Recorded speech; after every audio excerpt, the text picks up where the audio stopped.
আমরা চাই হচ্ছে মুক্তবুদ্ধির চর্চা, যেখানে নারী পুরুষ সবাই একে অপরের পরিপূরক হবে, কোনো এরকম মোরাল পুলিশিং যেখানে থাকবে না। দেখেন, বিশ্ববিদ্যালয় তো একটা মুক্ত বুদ্ধির চর্চা, আর আমরা জানি যে দীর্ঘ 17 বছর একটা সংগঠন কিভাবে তার দলীয় পারপাস সার্ভ করেছে। আমরা দেখেছি যে ছাত্রলীগ কীভাবে আওয়ামী লীগের পারপাস সার্ভ করেছে বিশ্ববিদ্যালয়ের কার্যক্রমগুলোতে। সাধারণ শিক্ষার্থীদের মানে পড়ালেখা থেকে শুরু করে জীবনযাত্রার মানে সেটা অনেকখানি অ্যাফেক্টেড হয়েছে। তো সেই ক্ষেত্রে আমরা দেখি যে 5 আগস্টে আমরা চেয়েছিলাম যে ফ্যাসিস্টের পরিবর্তন মানে ফ্যাসিস্ট চলে যাওয়ার পরে সব ছাত্র সংগঠন বা সব শিক্ষার্থীরা এখানে আসলে ওরকম আর দলীয় কোনো পারপাস থাকবে না, সবাই মুক্ত বুদ্ধির চর্চা করবে বা নিরাপত্তার মাধ্যমে থাকবে। একটা বিশ্ববিদ্যালয়ের শিক্ষার্থীরা আসলে কী চায়? নিরাপত্তা, শিক্ষার মান, আর হচ্ছে ভালো আবাসন সংকট যাতে না থাকে, এই তিনটাই কিন্তু তাদের চাহিদা থাকে। তো এখন যখন দেখা যায় যে কোনো ছাত্র সংগঠন বা কোনো দল যখন এই জিনিসটাকে বাধাগ্রস্ত করে, তখন কিন্তু শিক্ষার্থীদের এই থাকার পরিবেশে মানে সমস্যা হয়। তো সেই ক্ষেত্রে আমরা দেখেছি যে 5 আগস্টের পরেও আমরা কিন্তু জানি যে এই বিশ্ববিদ্যালয়ের সামনে, এই সেন্ট্রাল লাইব্রেরির সামনেও কিন্তু এক নারী হেনস্থার শিকার হয়। আপনারা জানেন যে তাও বিশ্ববিদ্যালয়ের কর্মচারীর দ্বারা কিন্তু সে নারী হেনস্থার শিকার হয়, এবং সেই যে হচ্ছে অন্যায়কারী তাকে কিন্তু আমরা দেখি যে এক ধরনের ইসলামিস্ট, এক ধরনের তৌহিদি জনতা যাদেরকে বলা হয়, তারা কিন্তু শাহবাগ থেকে তাকে ফুলের মালা দিয়ে নিয়ে আসে। কিন্তু দেখেন যে এত বড় আন্দোলনের পরে আমরা যখন দেখেছি যে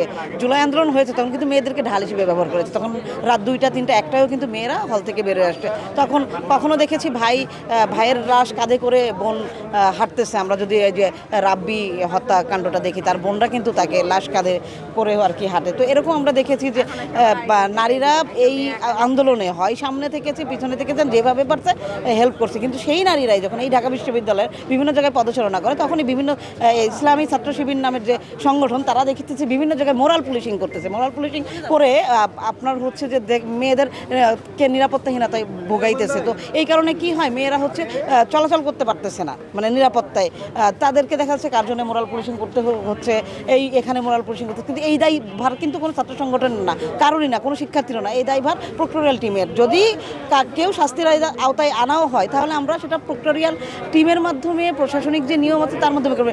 এখানে কাউকে ইজারা দেওয়া হয় নাই ক্যাম্পাস, কিন্তু ছাত্র শিবিরের বিভিন্ন নেতাকর্মী সেটা করতেছে। যেমন শহীদুল্লাহ হল, ঠিক আছে, ওটা একটা আবাসন, কিন্তু ওটা একটা কার্জন হলের কিন্তু অংশ। ওখানে পুকুর পাড়ে, ঠিক মেইন হলে না, ছাত্রদের আবাস স্থানে না, কিন্তু ওই দিক দিয়ে কিন্তু ওই পাশে সুফিয়া কামাল হল আছে। মেয়েরা কিন্তু ওই হলের মাঝখানে সংক্ষিপ্ত রাস্তা দিয়ে যাতায়াত করে। তো এই যে যাতায়াতের মধ্যে বা আমার কোনো সাবেক শিক্ষার্থী যদি ওখানে যায়, তো তাকে হেনস্থা করার রাইট কিন্তু কোনো ছাত্র সংগঠন না, সেটা ছাত্র শিবির করেছে। এই 2024 সালের এত বড় আন্দোলনের পরে মেয়েরা যেখানে এত অ্যাসিস্ট করছে, ঢাকা বিশ্ববিদ্যালয়ের মেয়েরা 3টা 4টা রাত বেরোয় আসে, সারা রাত বাইরে থাকছে, ছেলেদেরকে উদ্যাপনা দিয়েছে যে আন্দোলনের সময়, সেই মেয়েদেরকে ঢাল হিসেবে ব্যবহার করে এখন কেন সেই মেয়েদেরকে হেনস্থা করা হচ্ছে? তো দেখেন, জাতীয়তাবাদী ছাত্র দলের নামে কিন্তু এই ধরনের 5 আগস্টের পরে কোনো ধরনের সংশ্লিষ্টতা নাই, কোনো ধরনের মোরাল পুলিশিং থেকে শুরু করে কোনো ধরনের অন্যায় অবিচার তারা করতেছে না হল দখল থেকে। তো এটা একমাত্র করতেছে ছাত্র শিবির। তো এই যে নারী বিদ্বেষী মনোভাব, যেখানে নারীরা এত বড় আন্দোলনের অংশীদার, স্টেক হোল্ডার, তো তাদেরকে যদি হেনস্থা করা হয়, তাহলে নারীরা কীভাবে, এটা প্রশ্ন ওঠে। তো আমার মনে হয় আগামী ডাকসুতে নারী শিক্ষার্থীদের ভোট তো একটা বড় অংশ। তো আমার মনে হয় আগামী ডাকসুতে এই যে ডাকসুর বর্তমান প্রতিনিধি ধারা, যে তাদের শর্তগুলো পূরণ হচ্ছে না বা নিরাপদ ক্যাম্পাস আমরা পাই নাই, এটা তারা সাধারণ শিক্ষার্থীরা ব্যালটের মাধ্যমে পরিচয় দিবে, আমার মনে ধারণা আর কি।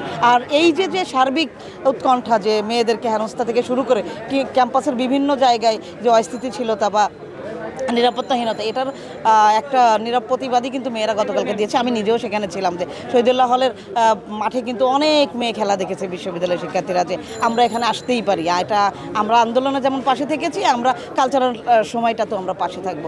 এবং আমরা চাই এই আজকের যে আমাদের শোডাউনটা ছিল, এটাও ছিল এটারই একটা প্রতিবাদ, যে আমরা চাই হচ্ছে মুক্তবুদ্ধির চর্চা, যেখানে নারী পুরুষ সবাই একে অপরের পরিপূরক হবে, কোনো এরকম মোরাল পুলিশিং যেখানে থাকবে না। ধন্যবাদ। আমরা